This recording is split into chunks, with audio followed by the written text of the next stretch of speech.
Kidarkenu Bakodesh. I'd like to start with a beracha. Baruch Ata Adonai Eloheinu Melech Haolam Sha'akol Nihiya B'dvaro.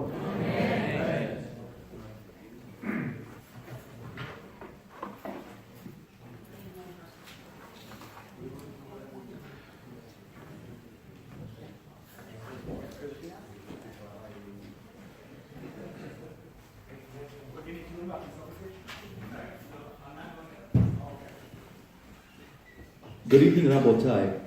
Tonight's words, Leilu Nishmat, Liza Barachia Bat Kitzia, Ruach Hashem Tenichena B'Gan Eden. And the fact that her children stepped up tonight to sponsor an event of Torah, there should be an incredible aliyah neshama for her.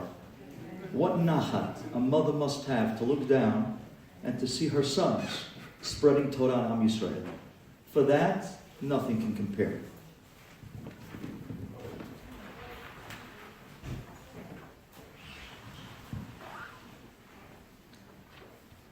It was only a few days ago that we looked into a haftarah that cried out to us a message. And what a message it was. It was a message that screamed Sefirat Haomer. It was a message that screamed Rabbi Akiva and his students. It was a message in the Navi that opened up our eyes to where the mind must be in these 49 days. And I'm talking about a story that many has somehow or other walked right by. Sometimes in the haftarah we don't appreciate the gems, but we just read it. It was the haftarah Mitzorat. It was a haftarah that spoke about the 4 lepers. A haftarah that spoke about the 4 Mitzoraim. And it tells us an incredible story.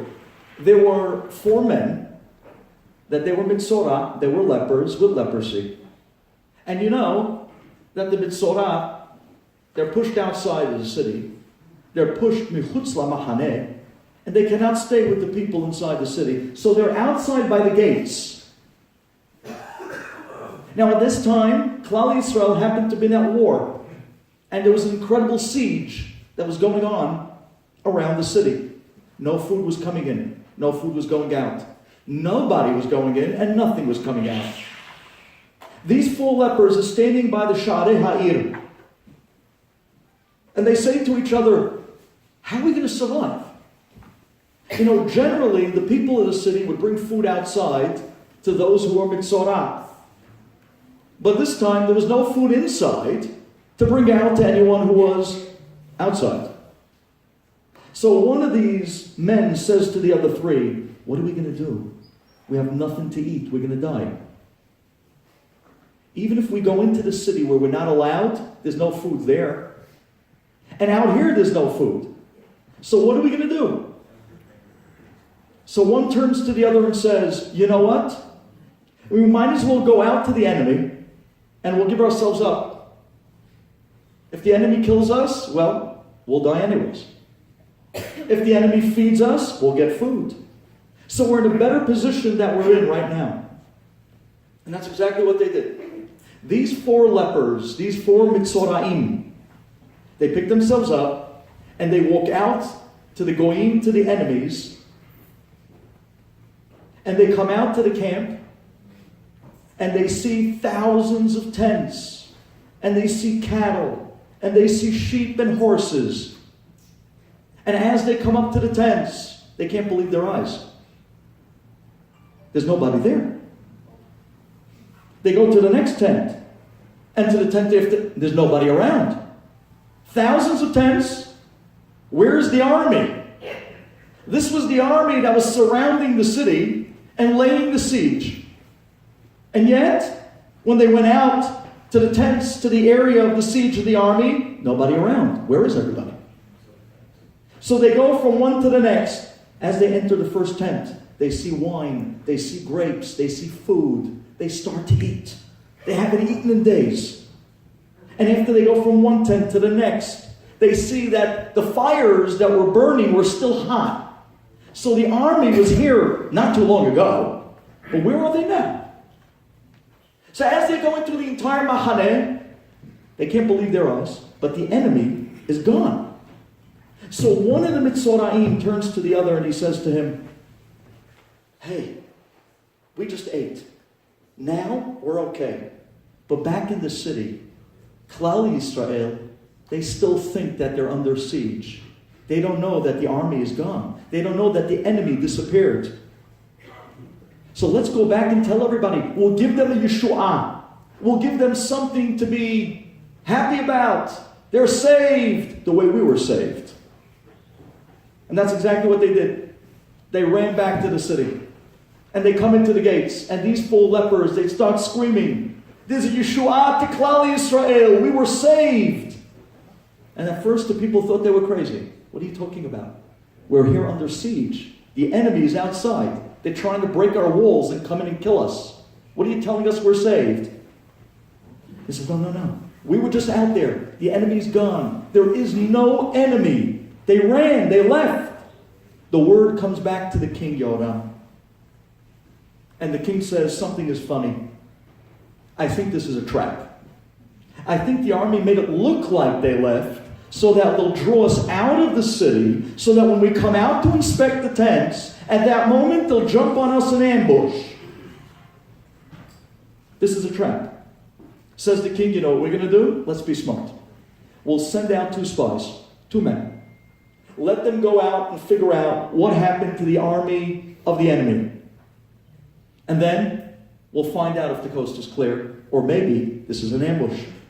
And that's what they did. They sent out 2 men. And the men couldn't believe it. As they came to the camp, the tents were there, the animals were there, the fires were still going, the army was gone. They looked up the hills, they looked at the mountainsides. Maybe they're laying some sort of an ambush. Gone. They're nowhere to be found. And then they start making their way back to the waters, to the ocean, where the ships of the army originally sat. And the ships are gone. And they see that the clothing of the soldiers actually were on the floor in a line going all the way up to the water, looking like that they ran so fast they were ripping off their uniforms to run quicker. What could have scared them? What could have gotten rid of an army of tens of thousands of goyim? And then the Navi gets up, Elisha, and the Navi tells them what happened. You see, only a day before, the Navi stood up and said, Klal Yisrael, things look dim, things look bad. You're under siege. You have nothing to eat. There's nowhere to go. You're locked in. We're surrounded. There's no place to run. The Navi Elisha, the day before, announced, today it looks bad and there's no food. Tomorrow, Hashem's going to send you the Yeshuah. You're going to have so much food, you're not going to know what to do with it. You're going to have so much food, that food's going to be cheap because it's going to be so plentiful. Tomorrow Hashem's going to make you an incredible miracle. And that's exactly what took place. Borei Olam made an amazing miracle. He started to make the sounds that sounded like thunder and lightning, and it sounded like horses and armies were coming over the hills. And when the Goyim heard this, they thought that other armies were coming to save the Jewish people. They were so scared that from all the rash that Hashem made in the mountains, which really was only wind, which really was only lightning and thunder, they thought it was other armies coming to save us. They dropped everything and they ran. They didn't have time to get their boots off. As they were running, they were unclothing to get out quick enough to jump on their ships and to take off. And literally in moments, Hashem made the entire army of tens of thousands run for their lives and disappear. Yeshuat Hashem keherif ayin, in a blink of an eye, mamash.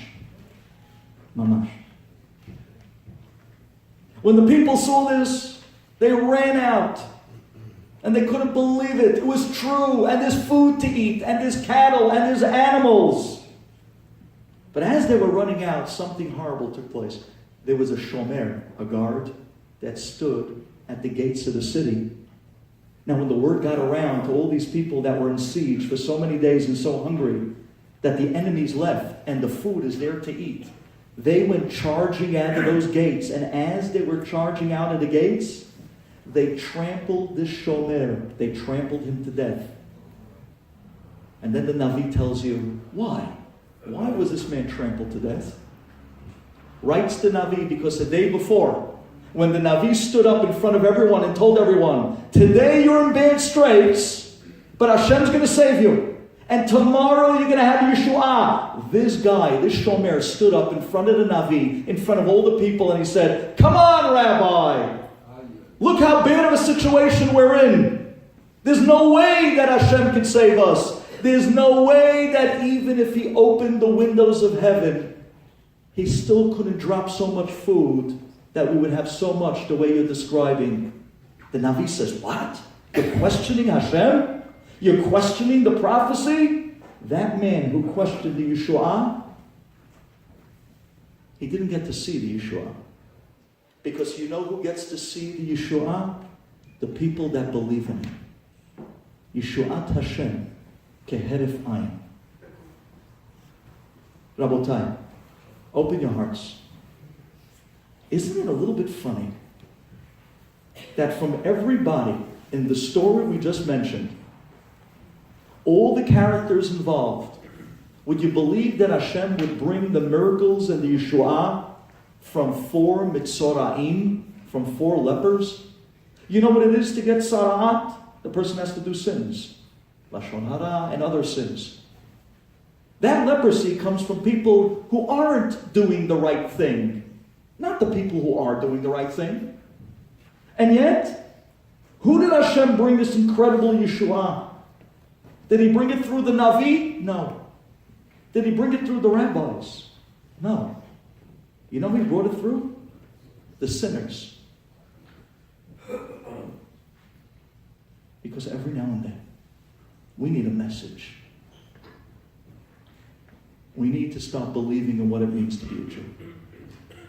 We need to start understanding that Banim Atem Lashem Elokechem. It doesn't matter what we do. It doesn't matter what we fell to. It matters what are we a part of. And if there's still a part of us left that's still unified together as one, then we're a part of a whole that's great, no matter what the individual falls to. Never forget this. To make this point, Borei Olam decided, you know where I'm going to bring the Yeshua from? I'm going to bring it from the last place you expected it to come. I'm going to bring it from the guys on the outside of the city. Michutz lamachaneh. The guy that you wouldn't say hello to in the morning. The guy that you'd walk right by in the street, you wouldn't tell him Shabbat Shalom. Because, look at this guy. You want me to talk to him? Come on! He's not in my level. He's not in my social status. He's, one of those, but he's not one of us. God forbid. Banim atem Lashem Elokechem. And this was the area that Sefirat Haomer was earmarked for us to rethink. Because this is an area that Klal Yisrael can either fly or, God forbid, the opposite. That's what took place with the students of Rabbi Akiva. They were the greatest giants. And to speak about them is impossible because each one was able to be Mehaya Metim. We're not here to say where they went right or wrong. We could never do that. You're talking about Gidolei Elyon. But the rabbis tell us that something was there on their great exalted level that didn't give respect to what it is to be another Jew. This is the area that we mechazek. How do we know this? Because when the Gemara describes the story of the plague of the 24,000 of the students of Rabbi Akiva, what does the Gemara say? When the Gemara talks about how they passed away, you know how it describes the number? The Gemara says 12,000 zugot. It doesn't say that 24,000 died. It says that 12,000 pairs. passed away. Why are you counting them in pairs? Because Chazal tell us that they had their havruta. They were able to associate with their own, but the minute it came to somebody else, that was the moment that they struggled.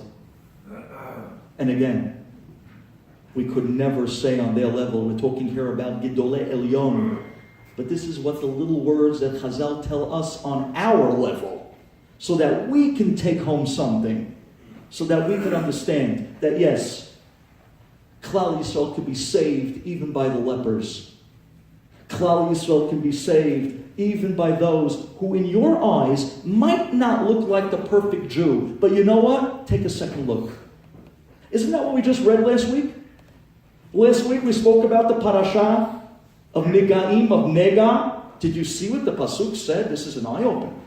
The Pasuk says, V'ra'ah HaKohen, a person that finds that they have a nega on their skin. What do? They come to the Kohen. They show it to the Kohen. You know what the Pasuk says? V'ra'ah HaKohen. Kohen looks at it.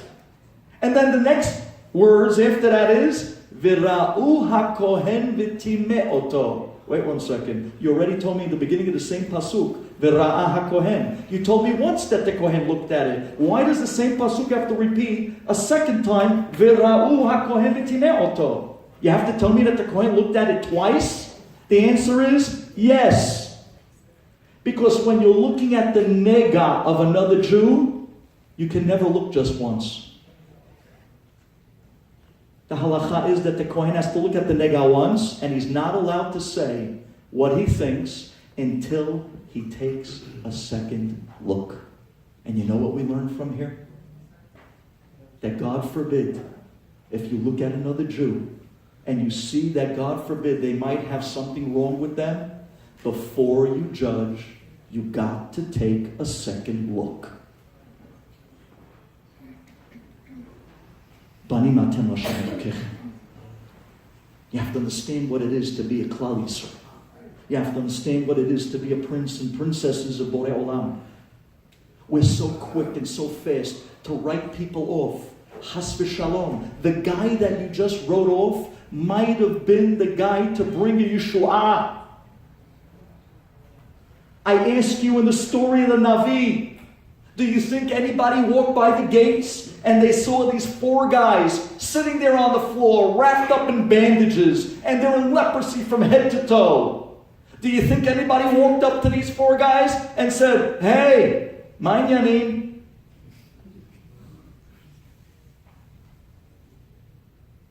These guys were wrapped up like mummies in Sarat. When people walked by them, they went like this. I don't want to look at them. Maybe it might be catchy.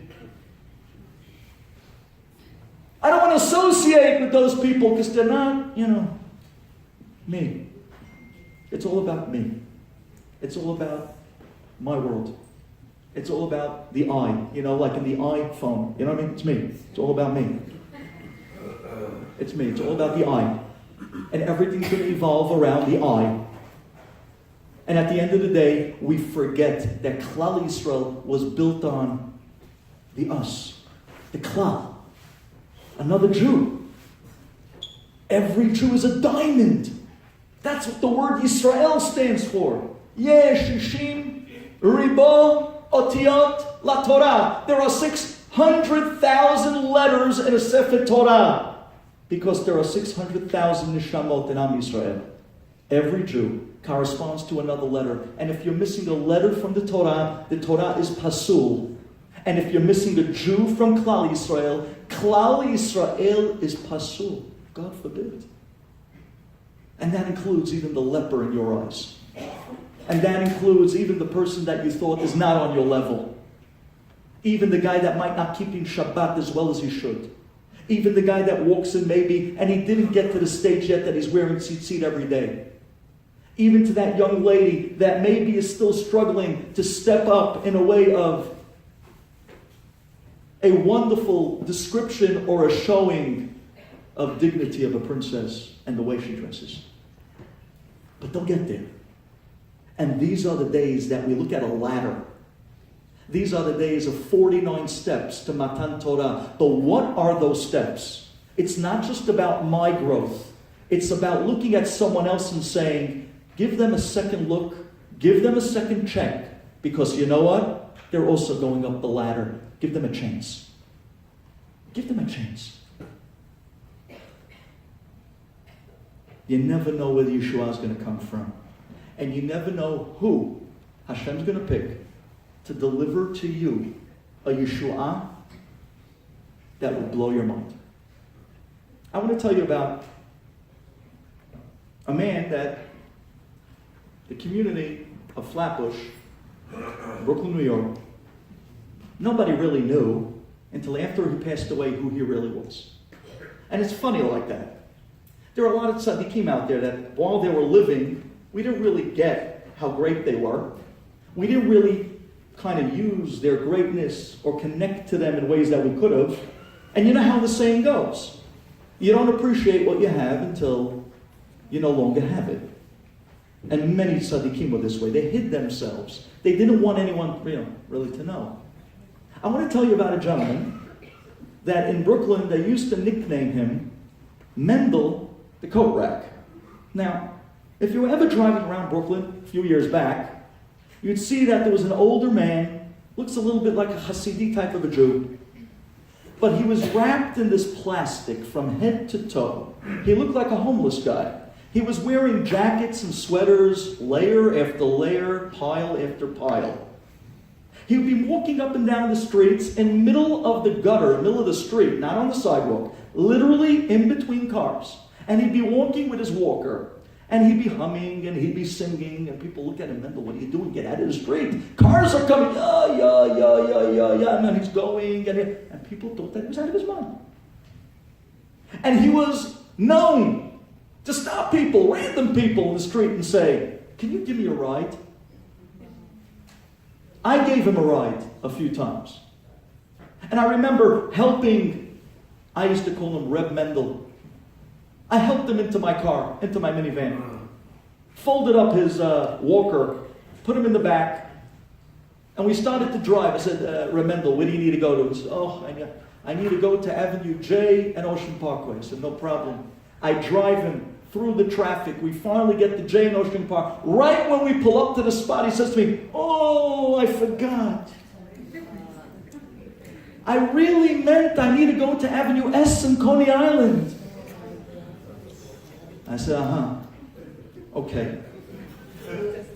So I turn around the car. And I go back to S and Coney Island. As I'm pulling up to S and Coney Island, he says to me, wait. You know what? I forgot. The spot that you picked me up, over there on Team 13th, I really need to be there. Could you take me back to where you picked me up? Take him back and drop him off where he picked him up. He would get out of the car, right at the spot that you picked him up in the first place, pull out his walker, and he would tell me, Adam, thank you very much. And you look at the guy, wait 1 second, we went to Avenue J, we came back we were doing Shiva Hakafot on Ocean, and we would look at him. I thought it was just me. But then when I started speaking to other people in the neighborhood, I heard that I wasn't only the lucky one. Many people got the opportunity to give Rebbe Mendel a sightseeing tour of Flatbush, back and forth, and they would go from stop. I said, what is he wearing? And people would say, the guy's not in, come on, he's not in his right mind. And he walks in the middle of the street, he's covered with plastic, he's wearing 10 clothing. One day, Rebbe Mendel comes walking down the block, right down the block from the famous shul Landau's on Avenue L and East 9th. So he walks down between K and L and East 9th, and he walks up to a house. It was early in the morning, and he knocks on the door. And it was almost 7:45 in the morning. It's pretty early to knock on somebody's door. And he knocks, nobody answers. So he starts pressing the intercom, and he's holding the button down. And he's literally holding the button down. And you know what that could sound like on inside. Till finally the voice comes from upstairs to the intercom. Who is it? He says, it's Mendel. He says, you hear the voice of the wife. Oh, hey. Mendel, it's early. It's not even 8 o'clock. Mendel, what's the matter? Is your husband home? Yeah, 1 minute. The husband comes to the door. Mendel, well, what are you doing here? It's early. I didn't go to davening yet. You know, I just came back from davening. I didn't go to eat breakfast yet. I got to get to work. What's going on? He says, no. I'm not going to bother you. He says, listen, I'm happy. I'm not going to take away from your breakfast. He says, you davened. I just want to use the bathroom. So, okay. All right. What are you going to tell him? Okay. Well, Israel. A Jew needs the facilities. He's homeless. So he helps Rebbe Mendel up the stairs and into the house. Rebbe Mendel's walking through the guy's living room with his walker, step by step, and he turns back to Balabait and says, Rebbe Mendel, listen, I'm quickly eating breakfast. I got to run to the city. I'm late. It's the beginning of the week. I got to get there on time. So please, just use the facilities and yalla. That's it. And then go. So like this, no problem. He takes another 2 steps. He stops. He looks at the painting on the wall. This is a nice painting. He says, Rebbe Mendel, do me a favor. This is not a joke. I had meetings this morning. It's Monday. It's the beginning of the week. I got to be there on time. I got to get to the city. Rebbe Mendel, listen, just use the bathroom and let me go. He says, yeah, don't worry. He takes another 2 steps. He stops by the guy's brake front. He says, wow, you have beautiful crystal. You have beautiful. The guy starts getting the lullaby. Says, Mendel, enough. Use the bathroom, please. Mendel says, yeah, don't worry. He wakes his way up to the bathroom and he goes inside. And then, click. 5 minutes. 10 minutes. 20 minutes. This guy is pacing back and forth, and he's pacing back and forth. He says, what is he doing in there already? I got to get to the city. I got to get to work. So he bangs on the door. Mendel, is everything okay? Yeah, don't worry. I'm coming out in a few minutes. He bangs again. Yeah, I'm coming. Finally, the guy looks at his watch. It's already 8:20. He has to get to the city. He's already late. He has to go. He was supposed to leave already almost 25 minutes ago. He's late. So he bangs on the door. He says, Mendel, let's go. He says, yeah, I'm coming. He turns to his wife. He says, honey, listen. I got a meeting. I got to be in the city. I got to leave. I'm sorry. She says, are you crazy? You're not leaving me here. Are you joking me? Until he goes, you're not going nowhere. You're not going nowhere. The guy says, oh, hey, what am I? I'm so late. And he's pacing. He bangs and bangs. Another 5 minutes. Finally, Mendel comes out. Mendel looks around and says, I'm so sorry. I'm so sorry. But thank you so much for letting me use the facility. He starts walking out of the house and he stops. And he looks up at the wall and he says, this is a beautiful painting. He says, Rebbe Mendel, out. Arois, that's it, out. Rebbe Mendel leaves. Just then the man grabs his keys and then the news hits. That morning was 9/11. And he worked. He worked in the 97th floor of the first tower. Wow. And he jumps into his car and he hears the news and he just found out I was doing him a favor or he's doing me a favor. We don't know where the Yeshua is going to come from. We don't know who Borei Olam is going to send. We know one thing. Yeshuat Hashem keheref ayin. That I know.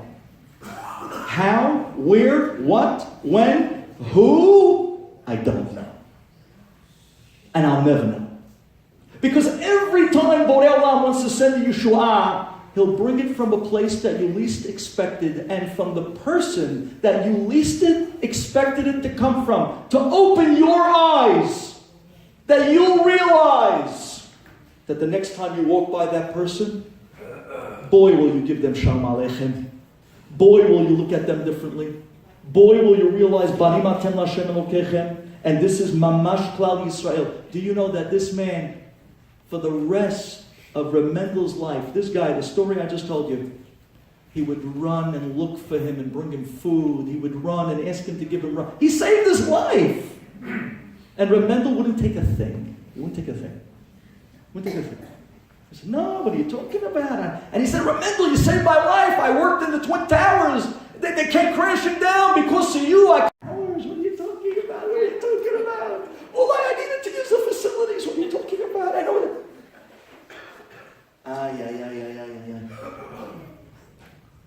Never forget. And that's the point. Rabbi Akiva had 12,000 zugot of students. 12,000 pairs. And they stuck in pairs. And there was something there, ben adam lechavero, that we can't understand on our level, but we can recognize when it comes to people that might not look exactly like us, or maybe not have our same last name, or maybe not have the exact status of our social circles, and because of that, we don't really. And then these stories happen, and we open up our eyes, and that's why. Do you know what happened after these 24,000 passed away? Rabbi Akiva started again. And do you know who was one of his main and prime students? Rebbe Meir. I want to tell you a little bit something about the great Rebbe Meir Balanis, who happens to be that his yard site is this coming Sunday. The great Rebbe Meir Balanis, the one that's buried in Tiberias, the one that I'm sure everybody here who went to Eretz Yisrael spent that day going up north, and you went through the beautiful city of Tiberias, of Tiberia. And over there you saw nestled on the upper corner in the mountains, overlooking the Kinneret, there was the kever, there was the tomb of Rebbe Meir Balanis. It's a tomb, a kever, that people come from all over the world to pour their hearts out, because till today, Elaha de Meir Aneni. So many miracles happened by this kever. So many miracles happened through the greatness of this Rabbi, Rebbe Meir. He's nicknamed Bal Hanes. It's an amazing thing. When a Jew is in trouble, you know what the Gemara says? The Jew should quickly run and start to pray. And they should give a little tzedakah. And they should say, Elaha de Meir Aneni. It's interesting, you know. We don't say on any other rabbis, Elaha de this rabbi Aneni. We don't say Elaha de Rabbi Akiva Aneni. We don't say that. Even though he was the Rebbe and Rebbe Meir was a student. We don't say Elaha de Moshe Rabbeinu Aneni. We don't say that. But there's one rabbi that we use when we're in trouble. And that's Rebbe Meir. Why? What is it about Rebbe Meir that when we're in trouble, we cry out, the God of Meir, save us? I want to tell you something. Do you know that his name wasn't even really Meir? Wasn't his real name. That wasn't his name. The Gemara tells us that Rebbe Meir's real name was Rebbe Noharai.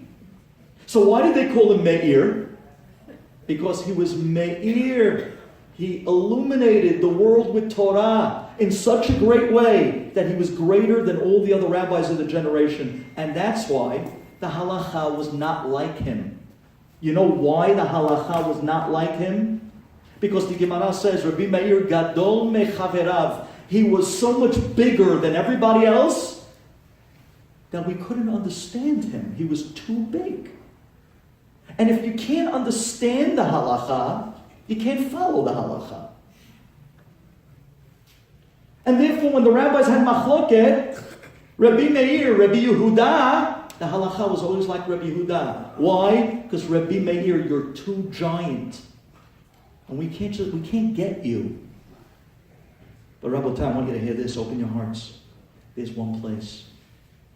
Of just a few places in Shas that the halacha is like Rebbe Meir. And we actually go after him.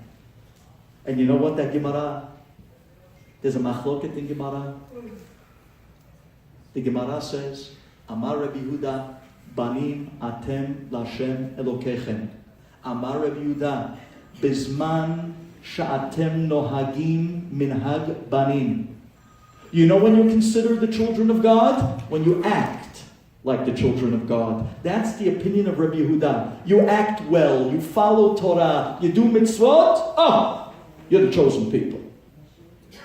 Comes Rebbe Meir and argues. Says Rebbe Meir, no. Banim atem Lashem Elokechem. Amar Rebbe Meir, ben kach u ben kach. Banim atem Lashem Elokechem. Doesn't matter what you do. Doesn't matter where you fell. Doesn't matter what you fell into. You are Hashem's child. Period. And you'll always be Hashem's children. And those of us who, Baruch Hashem, were gifted with children, and those who are waiting, Hashem should send them this year in the Zechut to Rebbe Meir Balanes. And those who are waiting to get married, to have beautiful families, Hashem should send them Zivugim Amitim this year. B'zchut Rebbe Meir Balanes. But Rebbe Meir said it. He said, you are Klal Yisrael, no matter what. And never lose what the erech and value and quality of what it has to look at another Jew. Never look down on another Jew, no matter what they did, no matter where they came from, no matter what they're dressed like. Remember, he's another letter in the Sefer Torah, just like you. Banim atem Lashem Elokechem. And in this machloket, from all the machloket in Shas, this is the machloket we pick on to be posek halacha like Rebbe Meir. Banim atem Lashem Elokechem. Halacha ke Rebbe Meir. And that's an amazing idea. And now you understand why. Because Rabbi Akiva, when he started over after losing 24,000 students, that somehow fell short in the area of Ben Adam Lechavero, says Rabbi Akiva, this time, I'm going to start over with 5 giants. And you know what they're going to stand for? Rebbe Meir. Banim atem Hashem Elokechem. Never to look down on another Jew. This is the ladder that we climb together on these days of Sefirat Haomer. We're all growing together. So don't take a quick look, take a second look, and give somebody that benefit. Maybe they're still climbing just like you. You'll never know who the Yeshua will come from. The rabbis tell us that when Mashiach comes, you're all going to be surprised who it's going to be. And it's not going to be the person you thought. And it's going to come from a place that we least expected. Because the Yeshua comes from the place, the person, the place that we least expected. Unbelievable. Could you imagine? Could you imagine a person who doesn't feel that they're part of a Jewish society?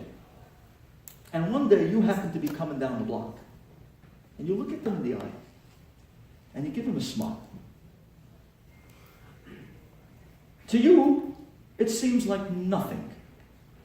But what does it feel like to them? I want to share with you a story that I think many of you know.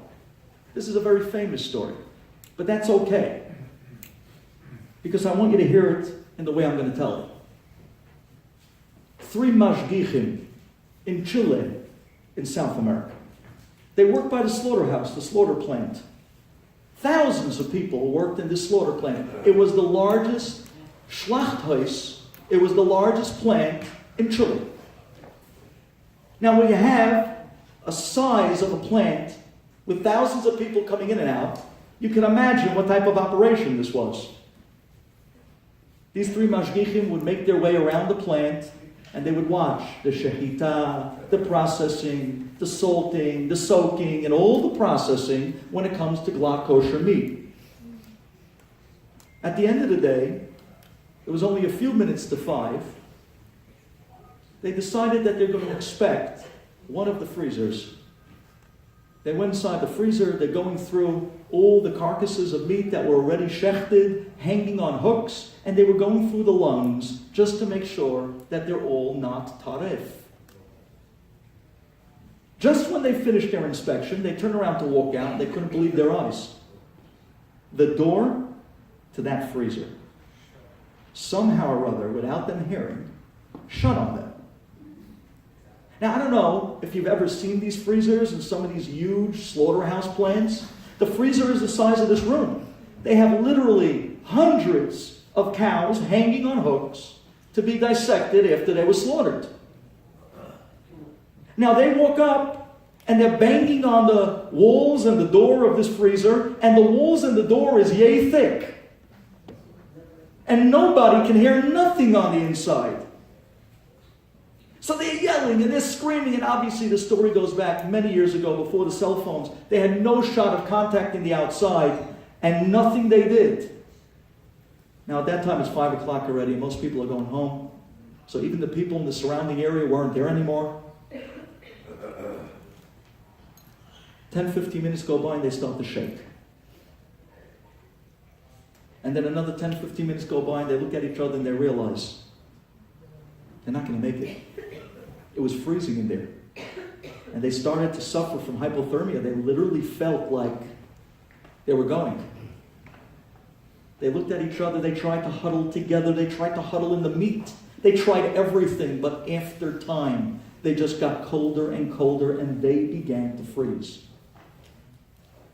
After being in there stuck for almost an hour and a half, and they were giving up hope on everything, they huddled together in the middle of the floor, and with their shivering purple lips, they started to say vidui.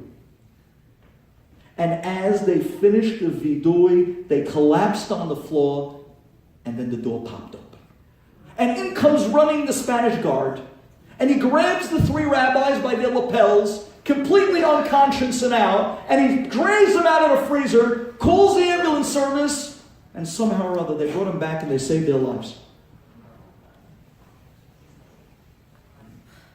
It was after that they came the next day, and everybody heard about the story of the rabbis that were. They came to this Spanish guard, the Goy, and they said to him, the size of this plant is about 1.5 blocks long. There's about 20 to 25 different freezers. What made you think to start checking freezers? How did you even know they were missing? There's 1,000 people that walk through the doors in the morning. There are 1,000 people that walk out at night. How did you even think to look? And you know what this guy says? He says, that's why I looked. Because there are 1,000 people that walk by me in the morning and don't say a word. But these 3 rabbis, every single morning stopped. And they said to me, good morning. They said to me, thank you for being here. They said to me, your job means something to us. We need this security. And every day when they left, 1,000 people would leave. And no one would say a word except for these 3 rabbis. On the way out, they would say, thank you for being here.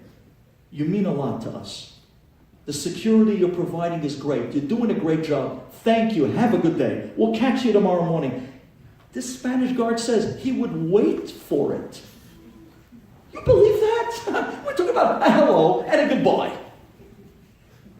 And because he sat waiting for it, he said at the end of the day, 1,000 people left, and I didn't get my goodbye. And I was waiting for it. And I wasn't leaving without it because it meant something to my day. It was like I missed a vitamin. And he said, when I realized the rabbis didn't leave. Something's wrong. And that prompted me to think, is there something wrong? He says, I started running around the entire plant. And I'm thinking to myself, maybe they're locked in somewhere. So I started checking freezer after freezer after freezer, and that was the 4th freezer. And when I opened it up, there they were on the floor. What saved their lives? Decency. A recognition. And that's to a goy. Kal v'chomer ben beno, Klal Yisrael, where you have a gem standing in front of you. You just have to be able to see it. That's the days and the climb of this ladder. Because when we came to Matan Torah, we came as a nation, not as individuals. Vayichan Sham Yisrael neged hahar ki ish echad ubelev echad. That was a condition for Torah. You're united, I'll give you the greatest blessing in the world, the Torah. You're not united,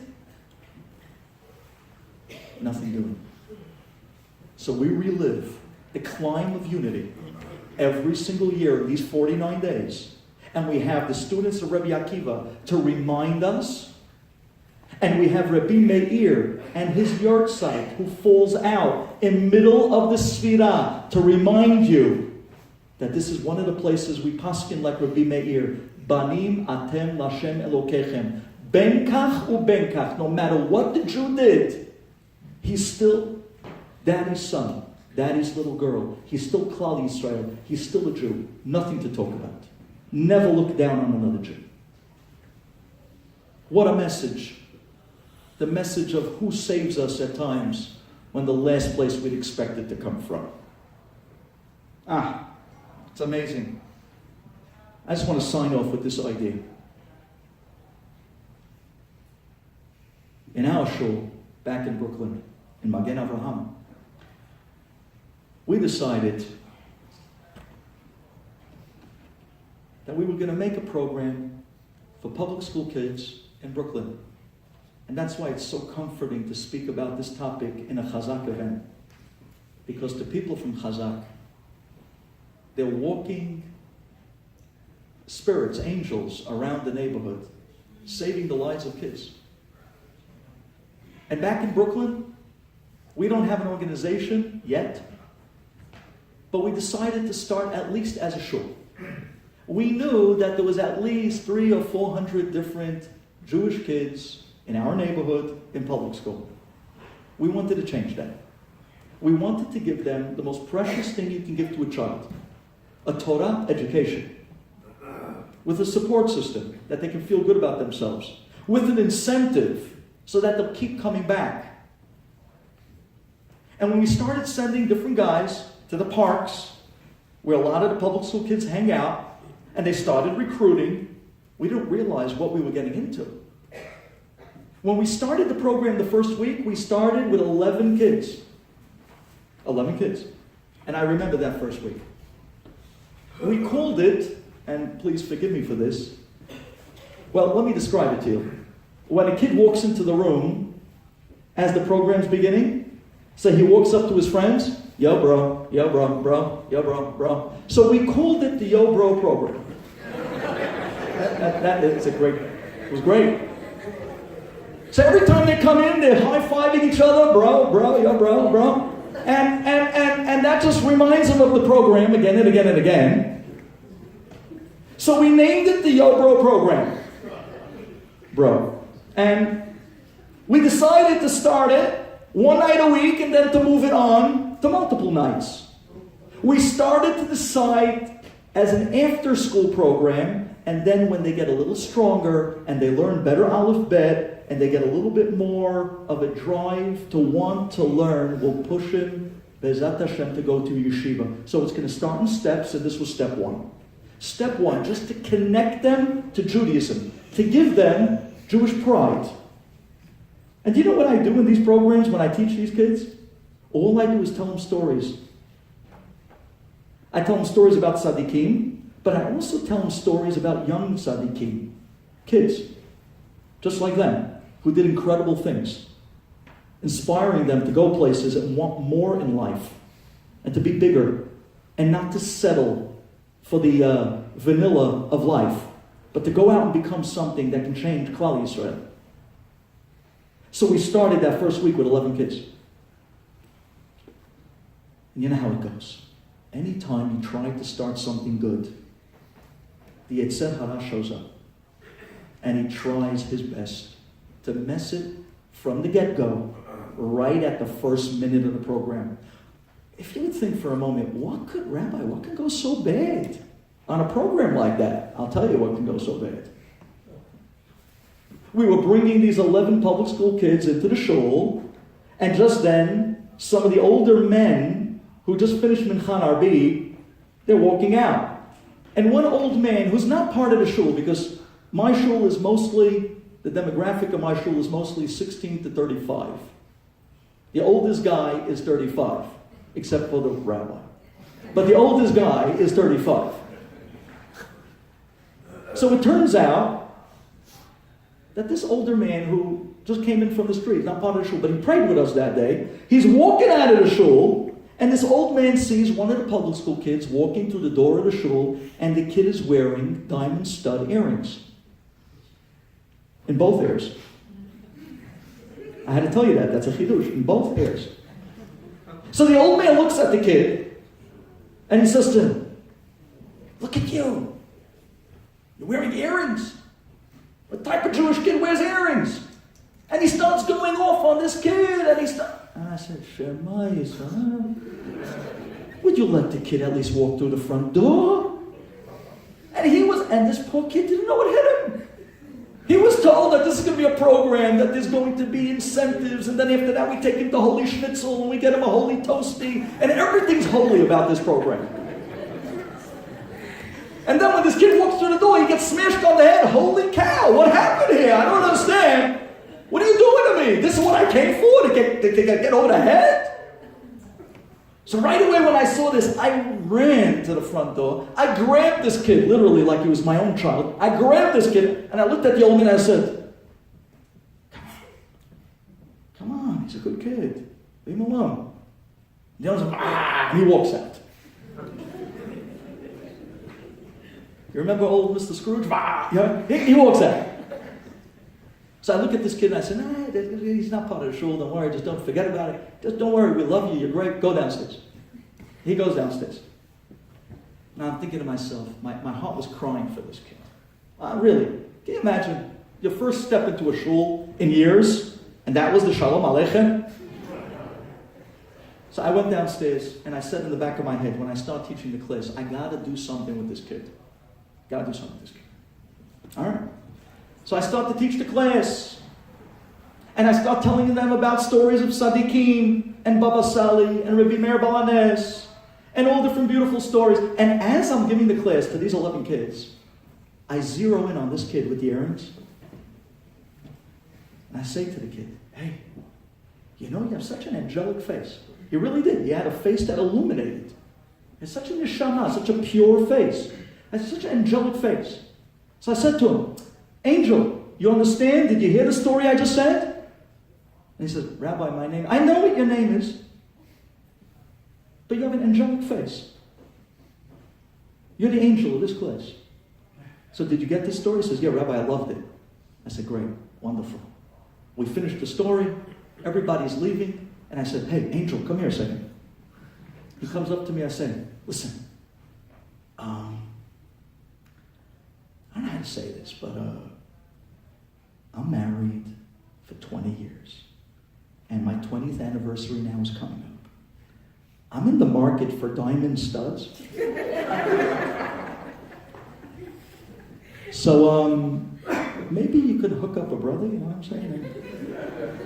You can tell me where you got the good... They're gorgeous. I don't know how else to describe studs. I said, they're like, you know... He says, "Rabbi, I got a friend, he works it." I said, "Does he sell it or does he..." He sells it. I said, "Good." I said, "Can you give me his number? Maybe, he can give me a deal. Because my anniversary's coming up." He says, "Rabbi, don't worry, I got you. I said, "Okay." He said, "Next week, I'm coming back, I'll get you the number, this, thank you. Angel, you're a doll." And he says, "Rabbi, you really like him?" "I love him. I love him." I said, "Up to me, I'd take him right off your ears right now. I love him." If it was up to me. I love him. The kid walked out 10 feet tall. And because of the name, he walked out with wings. And he flew out in a shul. I want you to open up your hearts. Because the next week, that next Tuesday, And by the way, if anybody is in Brooklyn, Tuesday nights at 6:30, come into the shul, 2066 East 9th Street, between T and U. You want to meet the guys? It's not 11 guys anymore, it's over 130 guys now. But this story is where it started from. And these were one of the founders, this kid. So the next week, open your hearts, listen to this. Next Tuesday. So the 11 musketeers come back. And they bring friends. Because they heard about Holy Schnitzel. And they heard that the story wasn't that bad either. And they come back. The next week we have the Ainara, almost 18 kids. They all come in. I get up, I tell the story. Angel, what do you think about it? Rabbi, I love the story. I made him the highlight of the class. We're still doing damage control. We're still healing the wounds. And when the class was over, he runs up to me and says to me, Rabbi. And then suddenly I take a closer look. He's wearing a baseball cap. And the baseball cap is over his ears. And he says to me, Rabbi, I have something for you. And I look at his ears, and I say, uh-oh. And he pulls out a box, and he hands me the box. And I look at this kid, and I said to myself, either those are CZs, or this kid's an angel. And he opened up the box, and I said, don't do that. I will not take your studs. He says, Rabbi, please. It would mean the world to me. He says, I worked 3 summers for these studs, but I want you to give it to your wife. I said, hey, don't do it. Thank you. You're an angel. But it looks better in your ears.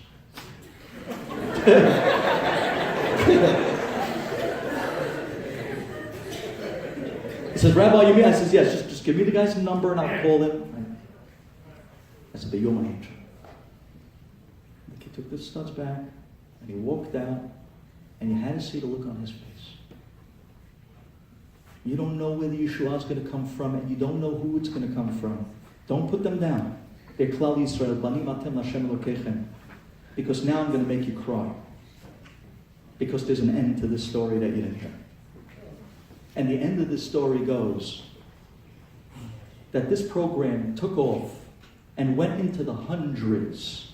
And every week you can come and check this out. But at the end of the day, over the years, the kids after high school went their own way. Some to yeshivot, some to college. An angel, after 3 years, disappeared. I didn't know what happened to him. One day I'm driving down Avenue U. And I drive right up to a red light. And I look to my right, and there's a bunch of guys, and they're horsing around with each other, jumping all the time. And I said to myself, a bunch of guys, I didn't even know they were Jewish.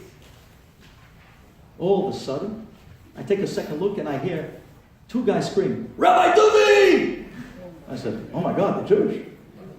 I roll down the window, I pull over the car, and these guys come running up, and then I take a second look. And one of those 4 guys is Angel. And now he's tall. I didn't see him in a few years. He went his own way. But there was something still very special about this kid, like all the others. And he looks at me and says, Rabbi, I didn't see you the longest time, and I miss you. And I said, Angel, I miss you. What's going on? How's life? And we start catching up. And as we're talking back and forth, his friend turns to him and says, hey, Angel. I said, wow, they all called me. Angel, show the rabbi. He says, no, I'm not going to show it. No, show it then. Show the rabbi. He says, no, I'm not going to show it then. I thought they were talking about tzitzit. Because I know Angel put on tzitzit and he never took it off. He says, show the rabbi. You'll see. He's going to love it. He says, no, I'm too embarrassed. Finally, I said, Angel, what's the deal? What? He said, okay, fine. He reaches into his shirt, and I thought he was going to pull out tzitzit. Instead, he pulls out a necklace. And at the bottom of this necklace was hanging a little cherub, a little angel. And he says, ever since the day I left your program, I went out and bought this. I wear it every day. When I wake up in the morning, I look at it, and I remember the rabbi who was the only one I ever met who called me an angel. And that's what makes me put on tefillin every single morning. And I have not missed a morning of tefillin ever since I left. Banim atem Lashem Elokechem. Thank you for listening, ladies and gentlemen.